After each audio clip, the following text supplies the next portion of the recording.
Un viatge a través d'un quadre.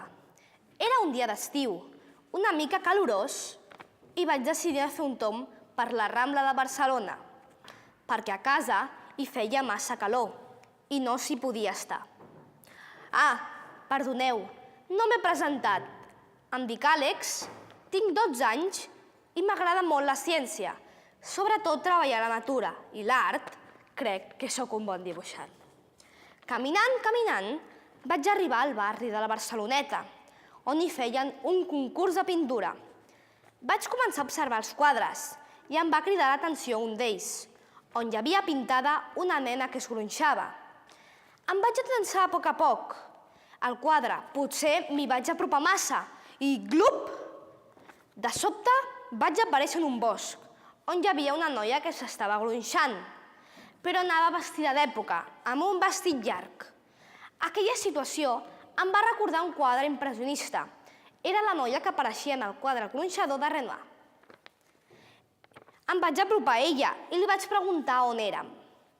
Em va respondre en francès i en aquell moment em vaig quedar sorprès, però la vaig entendre perquè l'escola m'havia pres.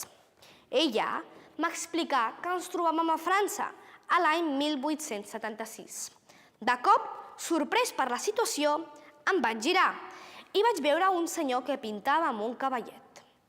La noia me'l va presentar. Era el seu oncle, el senyor Pierre-Auguste Renoir, que li agradava molt pintar a l'aire lliure, fet que fins aleshores no havia estat gaire ben vist. Ei, xicot, em vols ajudar? Per què no em rentes aquest pinzell en aquell rierol que hi ha aquí al costat? Em va dir el senyor Renoir. Sí, senyor, amb molt de gust, li vaig respondre jo. Em vaig dirigir al rierol i vaig ensopegar amb una pedra i el pinzell em va caure a l'aigua. Vaig ficar la mà per agafar-lo i em va semblar que s'havia trencat, ja que feia la sensació que estava partit. El senyor Renoir es va acostar i em va dir: Per què trigues tant? Ah, veig que has descobert l'efecte de la refracció de la llum. La què? Vaig preguntar estranyat. La refracció és una il·lusió òptica produïda pel canvi de direcció que experimenta la llum quan passa d'un medi a un altre, ja que la velocitat de propagació de la llum en els dos medis és diferent. Em va explicar el senyor Renoir. Ara ho entenc, com que una part del pinzell és dins l'aigua i l'altra no, m'ha donat la sensació que el pinzell estava torçat, vaig exclamar encuriosit.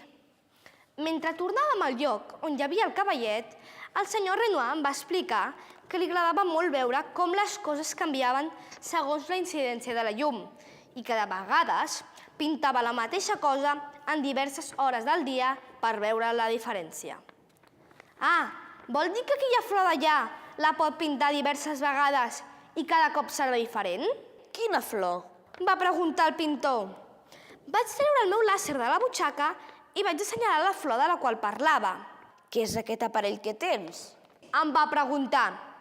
És un làser, una màquina, que transforma un raig de llum normal en un raig estret i recte, de llum molt potent.